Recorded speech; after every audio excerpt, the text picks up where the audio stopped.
Good afternoon, good evening guys. क्या हाल चाल है आप सभी लोगों के।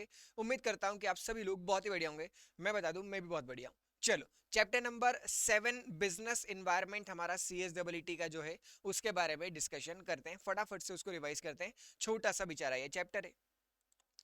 चैप्टर नंबर 7 जिसका नाम क्या है, बिजनेस इन्वायरमेंट। हमारे सब्जेक्ट का नाम भी बिजनेस इन्वायरमेंट और इस चैप्टर का नाम भी क्या, business environment. Sir business environment का मतलब क्या? बिजनेस इन्वायरमेंट का मतलब सर ऐसी कंडीशंस जहां पे बिजनेस ऑपरेट करता है, ऐसा इन्वायरमेंट जिसके अंदर बिजनेस ऑपरेट करता है। तो बिजनेस इन्वायरमेंट के अंदर सारे इंटरनल और सारे एक्सटर्नल फैक्टर को जब हम कंबाइन कर देते हैं तो हम क्या बोलते हैं कि ये बिजनेस इन्वायरमेंट बन गया। Business environment is sum of all the internal and external factor that influence a firm operation and performance. तो business environment मतलब क्या? Business environment means total of internal and external factor जो firm को क्या करते हैं, influence करते हैं, प्रभावित करते हैं, उन्हें हम क्या बोलते हैं कि ये business environment है। ठीक, तो business environment मतलब sum total of all the internal and external factors। Internal factor मतलब क्या? सर इंटरनल फैक्टर मतलब वो फैक्टर जो कंपनी के कंट्रोल में होते हैं, ऐसे फैक्टर्स जो कंपनी चाहे तो कंट्रोल कर सकती है। उन फैक्टर से जब बिजनेस में चेंज आता है तो हम बोलते हैं कि इंटरनल फैक्टर से चेंज आया। जैसे कंपनी के पास में रिसोर्सेस कम हैं या रिसोर्सेस ज्यादा हैं, उससे फर्क पड़ता है बिजनेस के एनवायरनमेंट को। तो ये कैसा फैक्टर है? ये कंपनी के हाथ में, कंपनी चाहे तो रिसोर्सेज बढ़ा सकती है, चाहे तो रिसोर्सेज कम कर सकती है। ऑर्गेनाइजेशन का स्ट्रक्चर कैसा है, उसका कल्चर कैसा है, वहां आवर ग्लास स्ट्रक्चर फॉलो होता है, मैट्रिक स्ट्रक्चर फॉलो होता है, फ्लो चार्ट होता है, आवर ग्लास होता है, कौन सा वाला स्ट्रक्चर्ड है, हायरार्की है नहीं है, ये सारी चीजें किसके अंदर आ जाती है, इंटरनल फैक्टर के अंदर आती है। और ये सारे वो हैं जो कंपनी के क्या होते हैं, कंट्रोल में होते हैं। एक्सटर्नल फैक्टर मतलब क्या? सर एक्सटर्नल फैक्टर मतलब वो फैक्टर्स जो लार्जली कंपनी के कंट्रोल के बाहर होते हैं, factors that are beyond the company's control. मतलब इसमें कंपनी का कोई रोल नहीं। टेक्नोलॉजी में कोई खतरनाक चेंज आ गया मार्केट में, कोई सोशो कल्चरल ट्रेंड चेंज हो गया, कल्चर इन्फ्लुएंस चेंज हो गया, कोई लीगल लॉ चेंज हो गया। अभी तक आप जो प्रोडक्ट बेचते थे गवर्नमेंट उसे लीगल मानती थी, कल से गवर्नमेंट ने उसे इलीगल डिक्लेयर कर दिया, तो ये क्या हो गया, ये एक्सटर्नल फैक्टर का चेंज हो गया जो कंपनी के कंट्रोल में नहीं है, largely beyond the company's control. तो यही इस चैप्टर का क्रक्स था, internal factor, external factor. Internal factor मतलब वो फैक्टर जो कंपनी के कंट्रोल में होते हैं, एक्सटर्नल फैक्टर मतलब वो फैक्टर जो कंपनी के कंट्रोल से बाहर। अब यही बातें हम ऊपर नीचे अलग अलग तरीके से पढ़ते रहेंगे इस चैप्टर के अंदर। दो तरह के इन्वायरमेंट होते हैं, एक होता है मैक्रो इन्वायरमेंट और दूसरा कौन सा, माइक्रो इन्वायरमेंट। मैक्रो इन्वायरमेंट मतलब वो एक्सटर्नल फैक्टर जैसे कि इकोनॉमी हो गया, टेक्नोलॉजी हो गया, सोशो कल्चर, मतलब जो इकोनॉमिक लेवल पे, बड़े लेवल पे काम करते हैं, उन्हें हम क्या बोलते हैं, मैक्रो इन्वायरमेंट के फैक्टर। और माइक्रो इन्वायरमेंट के फैक्टर मतलब वो जो डायरेक्टली कंपनी को अफेक्ट करते हैं, जैसे कि उसके कस्टमर हो गए, उसके कॉम्पिटिटर हो गए, उसके सप्लायर हो गए। मतलब ऐसे फैक्टर जिनसे सिर्फ कंपनी अफेक्ट हो रही है या ज्यादा से ज्यादा कंपनी जिस इंडस्ट्री में काम करती है वो इंडस्ट्री अफेक्ट हो रही है, सभी लोग अफेक्ट नहीं होते हैं, तो हम उन्हें क्या बोलते हैं कि ये माइक्रो एनवायरनमेंट के फैक्टर है।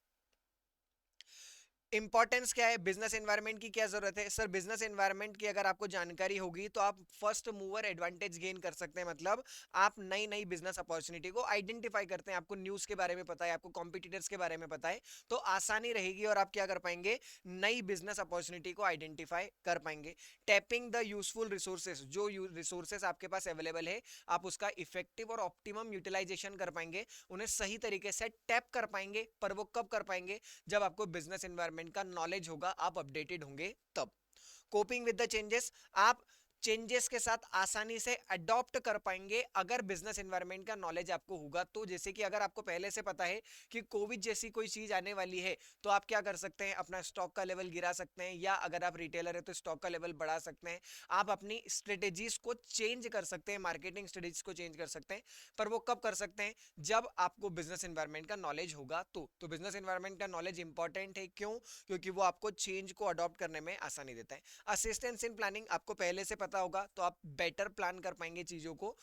जब आपको बिजनेस एनवायरनमेंट के बारे में पता है कि गवर्नमेंट ये लॉ चेंज करने वाली है, नई टेक्नोलॉजी मार्केट के अंदर आने वाली है, हमारा कस्टमर ऐसे ट्रेंड में शिफ्ट हो रहा है, हमारा जो सप्लायर था वो अब लोग ज़्यादा लोगों को सामान देने लग गया है, हमारे पहले कोई 2 ही कॉम्पिटिटर थे, अब हमारे 4 कॉम्पिटिटर है। ये सब बातें आपको पता होगी तो आप बेटर तरीके से प्लानिंग कर पाएंगे और अल्टीमेटली आपकी परफॉर्मेंस भी कैसी हो जाएगी, इंप्रूव हो जाएगी, आप रिस्क मैनेज भी कर पाएंगे।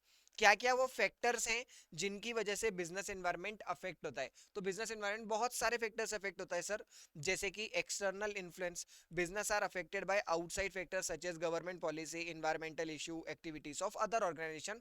मतलब एक्सटर्नल इन्फ्लुएंस, बाहर की चीजों से भी फर्क पड़ता है। ओवर आर्चिंग फैक्टर मतलब डोमिनेटिंग फैक्टर, जैसे सोसाइटी में कोई ट्रेंड में बड़ा चेंज आ जाना, पॉलिटिक्स में चेंज आ जाना, कोई नया ट्रेंड सेट कर दिया इंटरनेशनल या डोमेस्टिक लेवल पे। तो ये सारी चीजें क्या है जो सारी फर्म्स को अफेक्ट करती है रिगार्डलेस ऑफ देयर साइज और मार्केट।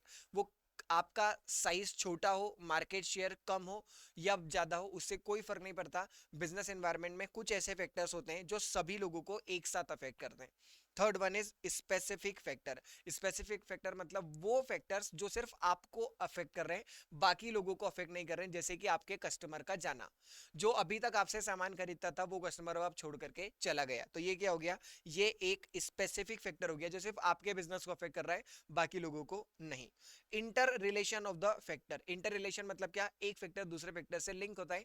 जैसे कि कोई टेक्नोलॉजी में नया चेंज आया तो उससे इकोनॉमिक में भी चेंज एक आ सकता है। तो क्या होता है, इसकी वजह से एक कॉम्प्लेक्स नेटवर्क क्रिएट होता है और आपको नहीं पता चल पाता है बहुत सी बार कि ये जो चेंज आ रहा है वो कौन से फैक्टर से आ रहा है। क्यों? क्योंकि फैक्टर्स आपस में लिंक होते हैं। फैक्टर क्या होते हैं? आपस में लिंक। अनसर्टेन, कल कौन सा चेंज आएगा हमें पता नहीं, ये रोज चेंज होते हैं। और हाईली रिलेटिव, हाईली रिलेटिव का मतलब क्या होता है, हाईली सब्जेक्टिव। जो चेंज एक आदमी को फायदा कर रहा है वो दूसरे आदमी को नुकसान करता है। हाईली रिलेटिव का मतलब क्या, कि जो बिजनेस एनवायरनमेंट का चेंज आया उसका प्रभाव तुम्हारे ऊपर अलग पड़ेगा और उसका प्रभाव मेरे ऊपर अलग पड़ेगा। Highly relative factor that benefit one business may be detrimental to another. जो एक आदमी को फायदा कर रहा है वो दूसरे आदमी के लिए हानिकारक, नुकसानदायक हो सकता है। बिजनेस एनवायरनमेंट में क्या क्या फैक्टर्स होते हैं सर? पहला होता है टेक्नोलॉजिकल फैक्टर। कौन सा पहला? Technological factor. अगर कोई नई टेक्नोलॉजी मार्केट में आई तो उससे प्रोडक्टिविटी बढ़ती है, कम्युनिकेशन बढ़ता है और ऑपरेशंस कैसे होते हैं, स्ट्रीमलाइन। अल्टीमेटली आपका रेवेन्यू जो है वो सेल्स भी वो है बढ़ता है। जैसे कि पहले मीटिंग करनी होती थी लोगों को तो फेस टू फेस तरीके से ही करनी पड़ती थी, मीटिंग कन्वीन होती थी। नई टेक्नोलॉजी आई सर, स्काइप के थ्रू ही मीटिंग हो जाती है, प्रोडक्टिविटी बूस्ट हुई, लोगों के कम्युनिकेशन इंप्रूव हुए, ऑपरेशन स्ट्रीमलाइन हो गए। एक आदमी अमेरिका से ज्वाइन कर रहा है, एक लंदन से ज्वाइन कर रहा है, एक बेंगलोर से ज्वाइन कर रहा है, एक इंदौर से ज्वाइन कर रहा है, सभी लोग अपने घर बैठे बैठे आराम से कर पा रहे। क्यों कर पा रहे? All thanks to technological innovation. दूसरा पॉलिटिकल एंड लीगल फैक्टर, जैसे गवर्नमेंट की पॉलिसी में चेंज आ जाना, रेगुलेशन में चेंज आ जाना, टैक्सेशन में चेंज आ जाना। जैसे कि मैंने बोला कि अभी तक जो मैं सामान बेचता था उसके ऊपर गवर्नमेंट 12% का जीएसटी लगाती थी। कितना लगाती थी? 12%। कल गवर्नमेंट उठी और गवर्नमेंट ने ये रेट बढ़ा करके कितना कर दिया? 18% का जीएसटी। तो जो प्रोडक्ट पहले मुझसे कस्टमर 112 रुपए में खरीद पाता था, अब वो प्रोडक्ट कस्टमर को कितने में मिलेगा? 118 रुपए में। तो ये चेंज क्यों आया सर? जब 112 का प्रोडक्ट 118 में होगा तो मेरी सेल्स कम हो जाएगी क्योंकि लोगों को अब प्रोडक्ट महंगा मिल रहा है। तो ये चेंज क्यों आया सर? ये चेंज आया क्योंकि गवर्नमेंट ने अपनी पॉलिसी चेंज कर दी, लॉ चेंज कर दिया, रेगुलेशन चेंज कर दिया, जैसे टैक्सेशन चेंज कर दिया, इंपोर्ट एक्सपोर्ट के रूल्स चेंज कर दिए। मेरा सारा सामान पाकिस्तान में एक्सपोर्ट करता था मैं, गवर्नमेंट ने बोला पाकिस्तान के साथ कोई बिजनेस नहीं कर सकते। तो ये क्या हुआ? ये गवर्नमेंट के पॉलिसी और लीगल फैक्टर की वजह से मेरे बिजनेस में अफेक्ट आया। चैप्टर का नाम क्या है? Business environment. इसके अंदर हम पढ़ रहे हैं कि बिजनेस का एनवायरनमेंट कैसा होता है, किन किन चीजों से अफेक्ट होता है। तो हमने बोला बिजनेस एनवायरनमेंट तरह तरह की चीजों से अफेक्ट होता है, जैसे टेक्नोलॉजी की वजह से होता है, नया पॉलिटिकल या लीगल फैक्टर की वजह से आते हैं, गवर्नमेंट की नई पॉलिसी। डेमोग्राफिक फैक्टर, आपकी कैरेक्टरिस्टिक ऑफ पॉपुलेशन, जिन लोगों को आप सर्व कर रहे हैं उनकी कैरेक्टरिस्टिक क्या है, क्या आप बच्चों को सर्व करते हैं, क्या आप बड़ों को सर्व करते हैं, आप वुमेन्स को कर रहे हैं, मेंस को कर रहे हैं, आपकी लोकेशन क्या है, आप रूरल एरिया में अपना सामान बेचते हैं या आप अर्बन एरिया में सामान बेचते हैं, आप शादीशुदा लोगों को बेचते हैं या जो अभी अनमेरिड लोग हैं उन लोगों को बेचते हैं, आप हाई क्लास लोगों को बेचते हैं, हाई इनकम ग्रुप को बेचते हैं या लो इनकम ग्रुप को बोलते हैं। ये सारे क्या है? Demographic factor. जैसे कि आप जो सामान अपना बेचते थे वो सामान बेचते थे आप किनको? जो लोग 0 से लेके 18 साल तक की एज के होते हैं। और मान लीजिए अब आपकी कंट्री के अंदर डेमोग्राफिक चेंज आया, जैसे कि जापान में आ रहा है अभी, वहां लोग बोल रहे हैं कि लोग मर तेजी से रहे और पैदा नहीं हो रहे उतनी स्पीड से, तो क्या 0 से 18 वाले जो एज ग्रुप है वो लोग आपके पास कम हो गए मार्केट में कम हो गए, मतलब अल्टीमेटली आपके कस्टमर का लॉस हुआ। पर वो लॉस क्यों हुआ? क्योंकि डेमोग्राफी ही चेंज हो गई, हमारे कंट्री की जो पॉपुलेशन है उस पॉपुलेशन की कैरेक्टरिस्टिक चेंज हो गई, डेमोग्राफिक का चेंज आ गया। ठीक है। इसके अलावा कॉम्पिटिटिव फैक्टर, पहले एक ही कॉम्पिटिटर था मेरा, अब मेरे 3 कॉम्पिटिटर है। 3 कॉम्पिटिटर होने की वजह से क्या हुआ, जब सभी लोग कॉम्पिटिशन करेंगे तो मुझे अपने प्राइस गिरानी पड़ेगी, मतलब मेरा रेवेन्यू कम हुआ। तो अल्टीमेटली बिजनेस एनवायरनमेंट में नेगेटिव इफेक्ट आया। क्यों? क्योंकि कॉम्पिटिटर ज्यादा आ गए, या कॉम्पिटिटर मुझसे बहुत ज्यादा अच्छा परफॉर्म करने लग गए। Fifth one is social factor, जैसे सोशल डायनामिक, कल्चर की वैल्यू, करंट इवेंट, कम्युनिटी के प्रेफरेंसेस। जैसे कि हम लोगों ने ठान लिया कि वेस्टर्न खाना खाएंगे ही नहीं, वेस्टर्न जो फूड होते हैं वो नहीं एक्सेप्ट करेंगे, वेस्टर्न क्लोथ्स जो होते हैं वो एक्सेप्ट नहीं करेंगे, स्मार्टफोन चलाना बंद कर देंगे, हम लोग तो चिट्ठियां लिखना चालू करेंगे। मान लो हम ऐसा कर लेते हैं, तो इससे क्या होगा सर? इससे जो भी मोबाइल फोन कंपनी है, टेक्नोलॉजी कंपनी है, या जो वेस्टर्न क्लोथ्स बेचती है, उन कंपनियों को नुकसान होगा। उनको नुकसान क्यों हुआ? क्योंकि अब सोशल डायनामिक ही चेंज हो गया। समाज जो थी, जिसको आप सामान बेच रहे थे, उस समाज ने अपना नजरिया ही बदल दिया। अब वो चाहते ही नहीं है वो प्रोडक्ट जो आप बेचते हैं। तो ऐसे केस में आपके बिजनेस एनवायरनमेंट को नेगेटिव इफेक्ट मिलेगा। Sixth one is global factor. Global factor मतलब क्या? इंटरनेशनल ट्रेंड या इकोनॉमिक कंडीशन, जैसे कि अमेरिका। अमेरिका में अगर रिसेशन आया है, अमेरिका में मंदी आई है, तो आज नहीं तो कल पूरे इंडिया में या पूरे वर्ल्ड में उसका प्रभाव दिखेगा, और अल्टीमेटली आपका बिजनेस भी कैसा होगा? नेगेटिव होगा। क्यों हुआ? क्योंकि ग्लोबल फैक्टर की वजह से हुआ था। अमेरिका में रिसेशन आया तो यहां भी आया। तो ये क्यों हुआ सर? क्योंकि ग्लोबल इकोनॉमिक कंडीशन में चेंज आया। ठीक है। फिर है बिजनेस एनवायरनमेंट के टाइप्स। अभी हमने क्या पढ़ा? अभी हमने पढ़ा फैक्टर्स, कि बिजनेस एनवायरनमेंट किन किन चीजों से बनता है। अब हम पढ़ रहे हैं कि बिजनेस एनवायरनमेंट कितने तरह का होता है। तो एक क्लासिफिकेशन तो हमने पढ़ा था मैक्रो और माइक्रो। अब एक और क्लासिफिकेशन है बिजनेस एनवायरनमेंट का, that is internal and external. एक इंटरनल एनवायरनमेंट और दूसरा कौन सा? External environment. इंटरनल एनवायरनमेंट मतलब क्या? पहला वैल्यू फ्रेमवर्क, आप आपके बिजनेस ऑर्गेनाइजेशन के अंदर सोचते कैसे, किन बिलीफ, किन प्रिंसिपल्स, किन सिद्धांतों के ऊपर आप काम करते हैं, उससे भी फर्क पड़ता है। उससे भी फर्क पड़ता है कि आपका बिजनेस एनवायरनमेंट कैसा चलेगा, आपका बिजनेस जो है वो कैसे ग्रो करेगा। अगर आपके यहाँ एम्प्लॉयज को अच्छे से ट्रीट किया जाता है तो एम्प्लॉय बहुत अच्छा काम करेंगे, और अल्टीमेटली आपका बिजनेस एनवायरनमेंट कैसा जाएगा? पॉजिटिव जाएगा। और उसके अपोजिट में आप छुट्टी देने में आनाकानी करते हैं, आप लोगों को घर से काम नहीं करने देते हैं, 5 मिनट लेट आते हैं तो उनकी पूरी सैलरी काट लेते हैं, तो आपका बिजनेस कैसा होगा? नेगेटिव जाएगा। क्यों? क्योंकि एम्प्लॉयज जो हैं वो अच्छा परफॉर्म नहीं करेंगे। ठीक है। Second, business path. Business path मतलब आपका पर्पस, विजन, मिशन क्या है, आप चाहते क्या हो। अल्टीमेटली आपका गोल है कि 10 सालों में 1 करोड़ कमाना है, तो ये गोल छोटा है। वहीं एक दूसरी कंपनी है जिसका गोल है कि मुझे वर्ल्ड की टॉप 10 कंपनी बनना है। मुझे क्या बनना है? वर्ल्ड की टॉप 10 कंपनी। तो जो टॉप 10 कंपनी बनना चाहती है वर्ल्ड की, वो परफॉर्म भी उस तरीके का करेगी, अपने एम्प्लॉयज को भी वैसा मोटिवेट कर पाएगी। तो इट इज वेरी इंपॉर्टेंट कि आपका गोल कैसा है, आप अल्टीमेटली चाहते क्या है। तो बिजनेस पाथ से भी डिटरमाइन होता है कि आपका बिजनेस सक्सेसफुल होगा या नहीं होगा। तीसरा, स्ट्रक्चर। आप अपने बिजनेस के अंदर कौन सा स्ट्रक्चर फॉलो करते हैं? आवर ग्लास स्ट्रक्चर फॉलो करते हैं, हायरार्की करते हैं, नॉन हायरार्की करते हैं, ब्यूरोक्रेटिक करते हैं, मैट्रिक्स करते हैं, फंक्शनल करते हैं। ये सारे अलग अलग तरह के स्ट्रक्चर्स होते हैं जिसमें एम्प्लॉयज को ट्रीट किया जाता है कि अगर अपर लेवल से बात करनी है तो पहले इनसे बात करो, फिर इनसे बात करो, फिर इनसे बात करो। ये क्या हो गया? हायरार्की हो गई। वहीं एक दूसरे स्टार्टअप की बात करें तो जहां कोई हायरार्की फॉलो नहीं होती है, एम्प्लॉय डायरेक्ट बिजनेस ओनर को रिपोर्ट करता है। तो आपके यहाँ प्रोसेस कैसी है उससे भी फर्क पड़ता है, आपके यहाँ स्ट्रक्चर कैसा है उससे भी बिजनेस एनवायरनमेंट अफेक्ट होता है, और ये इंटरनल बिजनेस एनवायरनमेंट का कंपोनेंट होता है। फोर्थ वन इज ऑर्गेनाइजेशन का कल्चर। वैल्यू फ्रेमवर्क, वो किस वैल्यू फ्रेमवर्क से काम करती है? जो अभी हमने ऊपर पढ़ा था वैल्यू फ्रेमवर्क, सेम वैसा का वैसा ही कौन सा हो गया? ऑर्गेनाइजेशन का कल्चर। जो वैल्यू फ्रेमवर्क था इसके अंदर सिर्फ एम्प्लॉयज की बात कर रहे थे। ये जो ऑर्गेनाइजेशन का कल्चर है, यहाँ हम सिर्फ एम्प्लॉय की बात नहीं करते हैं, रादर जो दूसरे हमारे कस्टमर होते हैं, सप्लायर होते हैं, इन लोगों को भी इसके अंदर ऑर्गेनाइजेशन कल्चर के अंदर इंक्लूड कर लेते हैं।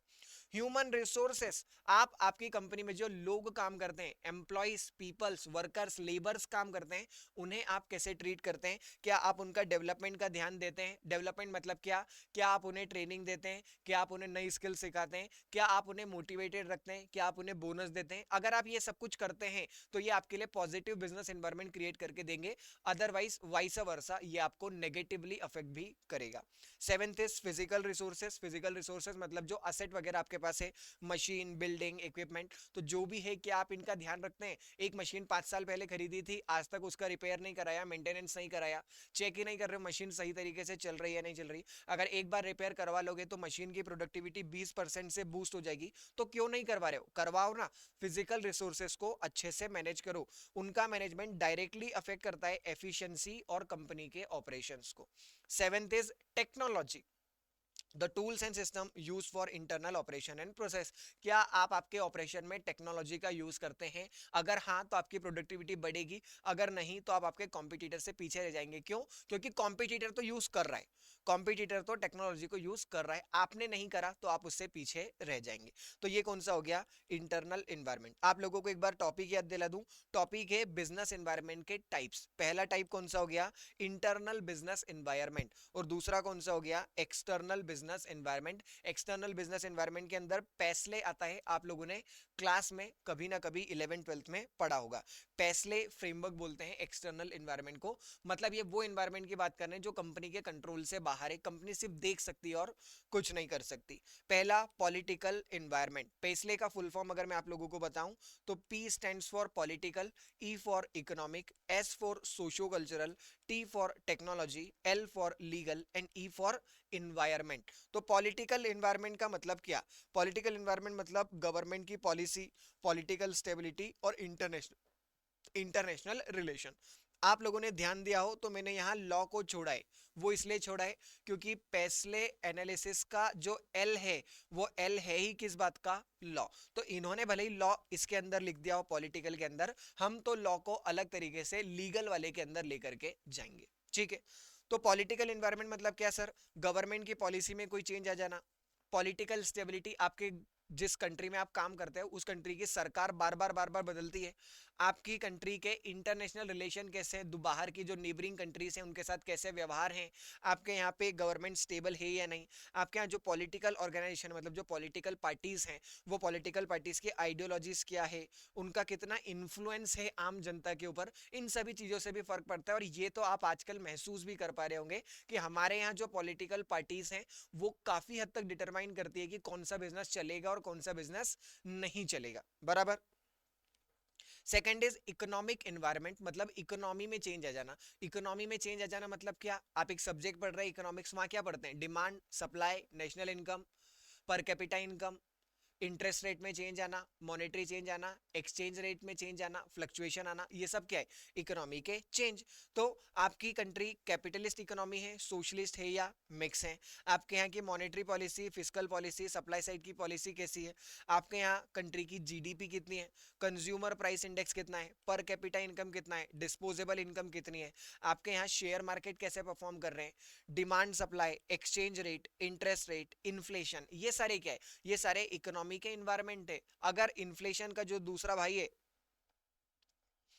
रेसेशन, अगर रेसेशन आता है तो पूरी की पूरी इकोनॉमी जब डूबती है, पूरी की पूरी इकोनॉमी जब मंदी में आती है तो आपका बिजनेस भी मंदी में आएगा। तो वो क्यों आया? क्योंकि इकोनॉमिक एनवायरनमेंट का चेंज आया। एक बार फिर से आप लोगों को बता दूं, चैप्टर नंबर 6 जब पढ़ रहे थे तब भी बताया था, CSEE की एग्जाम MCQ बेस्ड है, मल्टीपल चॉइस क्वेश्चन। यहाँ आपको रटने से काम नहीं चलेगा कि जितना जितना सर पढ़ा रहे सब रट ले, रटने से काम नहीं चलेगा, यहाँ समझने से काम चलेगा। वो आप लोगों को एक MCQ देंगे, केस स्टडी देंगे, वो केस स्टडी पढ़ने के बाद आपको ऑप्शन के मतलब पता होंगे कि ये क्या क्या ऑप्शन दिए हुए हैं, तो आप आइडेंटिफाई कर पाएंगे कि करेक्ट आंसर कौन सा है। इसलिए पूरा फोकस रखिए सिर्फ और सिर्फ समझने के ऊपर, याद कुछ भी नहीं करना। आंसर तो क्वेश्चन पेपर में लिखा हुआ आएगा, आपको सिर्फ ढूंढना है। और वो ढूंढ कब पाएंगे? जब चीजों को बेटर तरीके से समझेंगे। ठीक।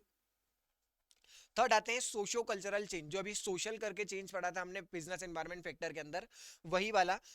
आपकी सोसाइटी के नॉर्म्स क्या है, वैल्यू क्या है, डेमोग्राफी फैक्टर क्या है। डेमोग्राफिक प्लस सोशल जो अभी हम लोगों ने पढ़ा था, उन दोनों के मिक्सचर को इन्होंने क्या नाम दे दिया? Socio cultural. पॉपुलेशन की साइज का चेंज हो जाना, उसका कंपोजिशन चेंज हो जाना। कंपोजिशन का चेंज होना मतलब एडल्ट लोग कम बचे हैं, एजेड पर्सन ज्यादा बचे हैं।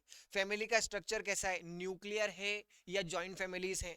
एजुकेशन सिस्टम कैसा है, क्या आपके यहाँ पे जिस जगह आप सर्व करते हैं वहाँ लिटरेट लोग ज्यादा हैं या इलिटरेट लोग ज्यादा हैं। सोशल ग्रुप किस तरह के हैं, वहाँ के लोगों के कस्टम बिलीफ कैसे हैं, क्या वो नए लाइफस्टाइल की तरफ जा रहे हैं या नहीं जा रहे, वेस्टर्नाइजेशन की तरफ उनका झुकाव है या नहीं है।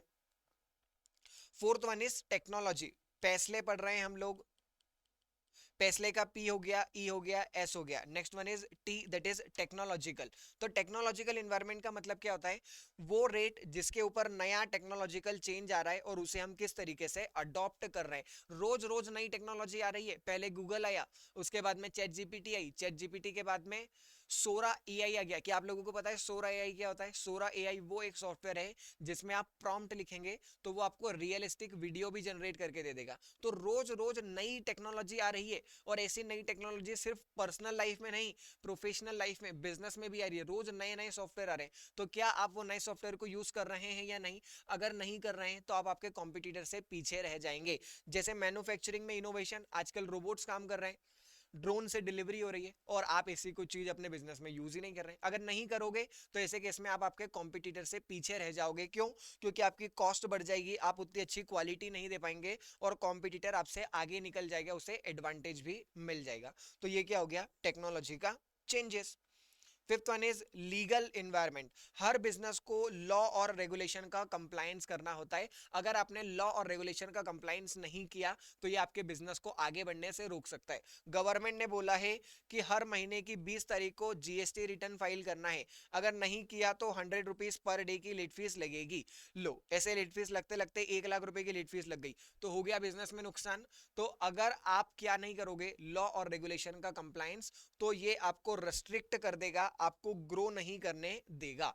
लॉ फैक्टर के अंदर, लीगल फैक्टर के अंदर बहुत तरह के लॉ आते हैं, डोमेस्टिक लॉ भी आता है और इंटरनेशनल लॉ भी आता है। तो जो इंडिया के कानून है उनका भी ध्यान रखना है, और अगर इंडिया के बाहर काम करते हो तो बाहर के जो कानून है उनका भी आपको ध्यान रखना है। कुछ एक्ट के नाम दे दिए उन्होंने, जैसे companies act, FEMA, factories act, ये सारे एक्ट्स हैं, कुछ एग्जांपल्स हैं तो और भी एक्ट्स हैं। इन सभी एक्ट्स का कंप्लायंस आपको इंश्योर करना है। National law, contract, intellectual property, सब तरह के लॉ से आपको डील करना है। Last one is environmental environment, मतलब जो बाहर की प्रकृति है, नेचर है, क्या नेचर के चेंज से आपका बिजनेस अफेक्ट होता है? Answer is yes. मान लीजिए आप खेती करते हैं, क्या करते हैं, एग्रीकल्चर करते हैं, और पानी नहीं गिरा, तो क्या आपके बिजनेस पे फर्क पड़ेगा? Answer is yes. जब पानी नहीं गिरा तो आपकी फसल अच्छी नहीं होगी, फसल अच्छी नहीं होगी तो अल्टीमेटली आपको नुकसान होगा, और आपके नुकसान से दूसरी इंडस्ट्री भी फर्क पड़ेगी। ये चेंज क्यों आया? नेचर का चेंज सर, एक्सटर्नल एनवायरनमेंट का चेंज है। मेरे हाथ में थोड़ी है पानी गिराना, ये तो भगवान के हाथ में, उन्होंने नहीं गिराया तो अफेक्ट हो गया। तो जैसे एग्रीकल्चर। दूसरा कौन सा? टूरिज्म। हम जाते हैं कश्मीर, क्या की ठंडक मिले, थोड़ी सी शांति मिले, पता चला कश्मीर में टेम्परेचर हो गया 50 डिग्री का। कितना टेम्परेचर हो गया? 50 डिग्री का। तो क्या आप कश्मीर कश्मीर बचा? Answer is no. हम गए साउथ घूमने कि बहुत ठंडक हो रही है, चलो थोड़ा सा बीच बीच साइड घुमाए, गर्मी गर्मी लगेगी, मजा आएगा। पता चल रहा कि वहां पे टेम्परेचर हो गया 20 डिग्री का, तो क्या काम बनेगा? Answer is no. पर ये चेंज क्यों आया सर? ये चेंज आया इन्वायरमेंट की वजह से, नेचुरल इन्वायरमेंट में चेंज आया, और उसकी वजह से बिजनेस के ऑपरेशन जो है वो चेंज हो गए। मैंने बोला बात तो सही है। जैसे वेदर का पैटर्न हो गया, पोल्यूशन कंट्रोल हो गया, ये सारी चीजें क्या आपके बिजनेस को अल्टीमेटली अफेक्ट करती है। फिर आया कि माइक्रो एनवायरनमेंट के अंदर कितनी चीजें आती है। माइक्रो एनवायरनमेंट मतलब वो एनवायरनमेंट जैसे कंपनी या फिर सिर्फ वो इंडस्ट्री अफेक्ट हो रही है। सर कस्टमर, कस्टमर अल्टीमेटली आपके बिजनेस को अफेक्ट करते हैं, ये सबसे कोर होते हैं। किसी भी बिजनेस का कोर कौन होता है? कस्टमर ही होता है। दूसरा कॉम्पिटिटर, आज एक ही कॉम्पिटिटर था, कल 4 कॉम्पिटिटर होंगे तो बिजनेस में नेगेटिव इफेक्ट आया। कल 4 कॉम्पिटिटर थे, आज एक ही बचा है, तो बिजनेस में पॉजिटिव इफेक्ट आया। तीसरा एम्प्लॉय, कंपनी के एम्प्लॉयज को अच्छे से ट्रीट करोगे तो वो भी आपके बिजनेस को अच्छे से चलाने देंगे, अदरवाइज आपके बिजनेस में नुकसान होगा। शेयर होल्डर, शेयर होल्डर मतलब कौन? शेयर होल्डर मतलब वो लोग सर जो आपके बिजनेस में पैसा लगाते हैं, तो वो ऐसी उम्मीद करते हैं आपसे कि आप उस पैसे का अच्छा यूटिलाइज करो और उन्हें उसमें डिविडेंड दो, उस कैपिटल को अप्रिशिएट करके दो। तो कोशिश करो कि जिन लोगों ने आपको पैसा लगाया है आप उनकी उम्मीदों पे खरे उतरे। नहीं, अगर ऐसा किया तो वो अगली बार आपके बिजनेस में पैसा नहीं लगाएंगे। सप्लायर, सप्लायर मतलब कौन, जो आपको रॉ मटेरियल सप्लाई करता है, तो उनके साथ घनिष्ठ व्यवहार बनाइए, अच्छे मधुर व्यवहार बनाइए। क्यों? अगर आपने उनके साथ अच्छे व्यवहार नहीं बनाए तो वो आपको प्रोडक्ट सप्लाई करने में लेट करेंगे, डिले करेंगे या नहीं करेंगे, और जब तक रॉ मटेरियल नहीं आएगा फिनिश गुड्स कैसे बेचोगे? फिनिश गुड्स नहीं बना पाएंगे तो रेवेन्यू का लॉस होगा। Sixth one is media. Media मतलब क्या सर? मीडिया मतलब मीडिया की कवरेज। पॉजिटिव मीडिया कवरेज होगी तो फायदा होगा, नेगेटिव मीडिया कवरेज होगी तो नुकसान होगा। जैसे कि मैंने आपको क्लास में भी एग्जांपल दिया था, टाटा ग्रुप ने कोविड के समय पीएम केयर्स फंड में 1,000 करोड़ रुपए डोनेट किए। तो ये बात जब न्यूज में आई तो हम लोगों के मन में इज्जत बढ़ी टाटा ग्रुप के लिए कि देखो जब भी देश में समस्या आती है तो टाटा ग्रुप सबसे आगे होता है। तो आप जब भी कार खरीदने जाओगे आपके पास ऑप्शन रहेगा 10 लाख की हुंडई की कार लो या 10 लाख की टाटा की कार लो। आप कौन सी लोगे? 10 लाख की टाटा वाली कार। क्यों? क्योंकि पॉजिटिव मीडिया कवरेज हुआ था जिससे अल्टीमेटली आपकी रेपुटेशन बढ़ती है और आपको सेल्स में भी फायदा मिलता है।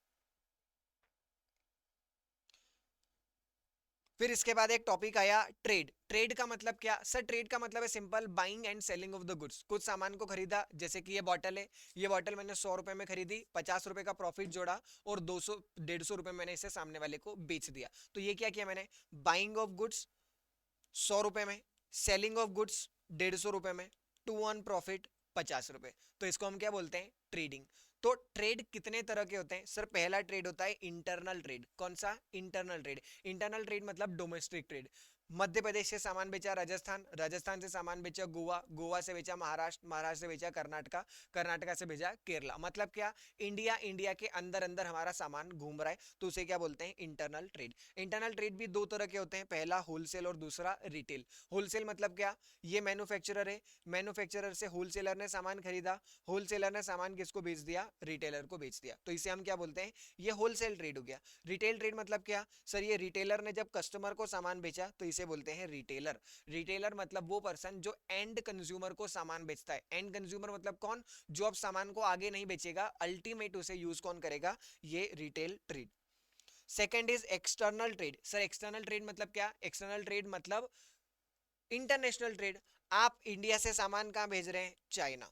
इंडिया से सामान कहां भेज रहे हैं? चाइना। आप अमेरिका से सामान कहां मंगवा रहे हैं? इंडिया में। तो ये दोनों क्या हो गया? Internal external trade. External trade मतलब ट्रेड बिटवीन द कंट्रीज। तो इसमें इंपोर्ट मतलब क्या? जब बाहर से सामान आप आपकी कंट्री में बुलाते हैं, लेट से मैंने कोई सी बाहर की कंट्री से सामान इंडिया में बुलाया, तो इसे क्या बोलेंगे? इंपोर्ट। एक्सपोर्ट मतलब क्या? आप सामान इंडिया से कहां भेज रहे हैं? किसी दूसरे देश में। चाइना भेजा, यूएई भेजा, यूएसए भेजा, ऑस्ट्रेलिया भेजा, अमेरिका भेजा, जहां मर्जी पड़े वहां भेजा। तो इसको क्या बोलते हैं? Export trade. और तीसरा कौन सा? Entry port trade. Entry port trade का मतलब क्या? एंट्री पोर्ट ट्रेड का मतलब सर मैंने अमेरिका, अमेरिका से सामान मंगवाया कहां पे?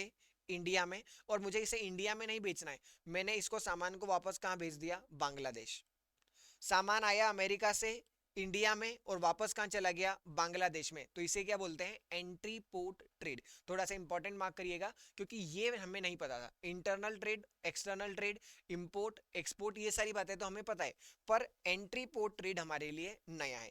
Importing goods to re export them to another country. Goods को इंपोर्ट किया, क्यों? क्योंकि हमें री एक्सपोर्ट करना है किसी और जगह पे, तो उसे क्या बोलते हैं? Entry port trade.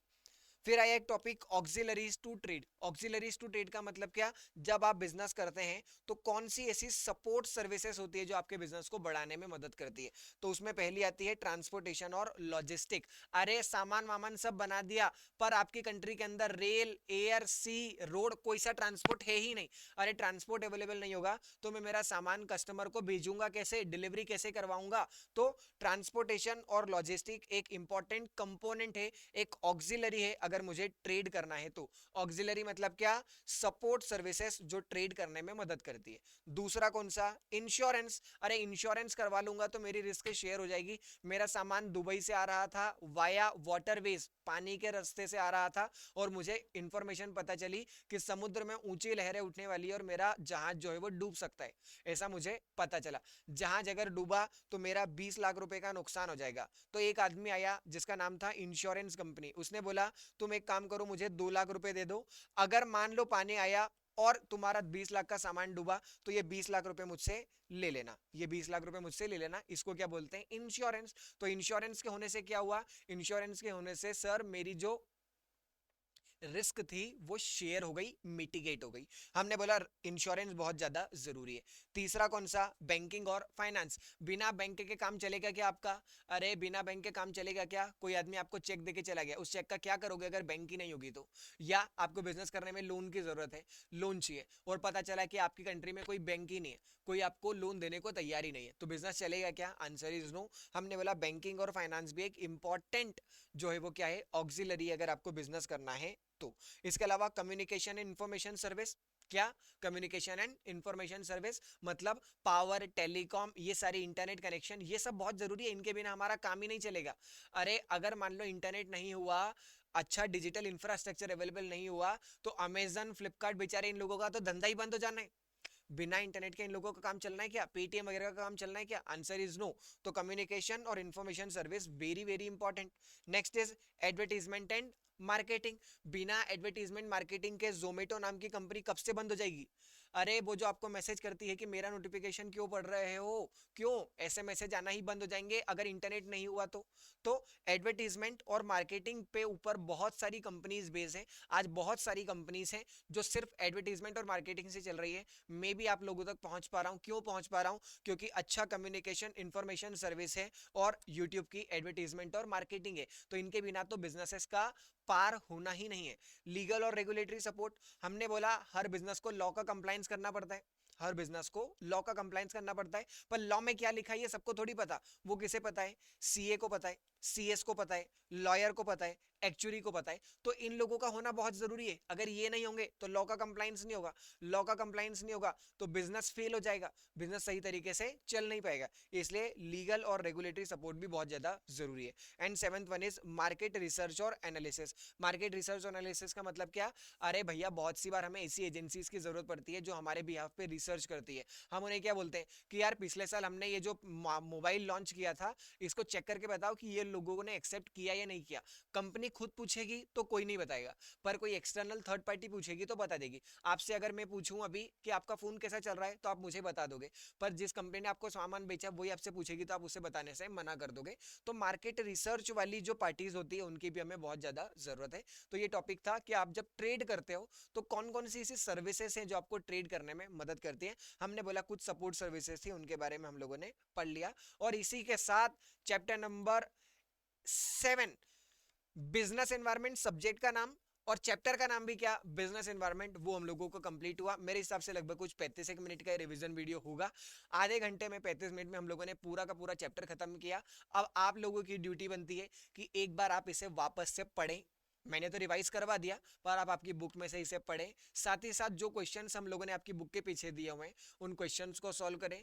जो एडिशनल क्वेश्चन मैंने आप लोगों को ग्रुप पे भेज रखे हैं वो एडिशनल क्वेश्चंस को भी सॉल्व करें। और उसके बाद अगर कोई भी डाउट बचता है तो मुझसे पूछें, टेलीग्राम करिए, व्हाट्सएप करिए, इंस्टाग्राम पे भेजिए, फोन लगाइए, यूट्यूब पे कमेंट करिए, जो मर्जी पड़े वो करो, पर डाउट पक्के से मुझसे पूछना है, ठीक है? इसी के साथ आप लोगों से लेता हूं विदा। अब मिलूंगा आप लोगों को चैप्टर नंबर 8 की गवर्नमेंट इंस्टीट्यूट के रिवीजन वीडियो के साथ। Till then bye bye, have a good day.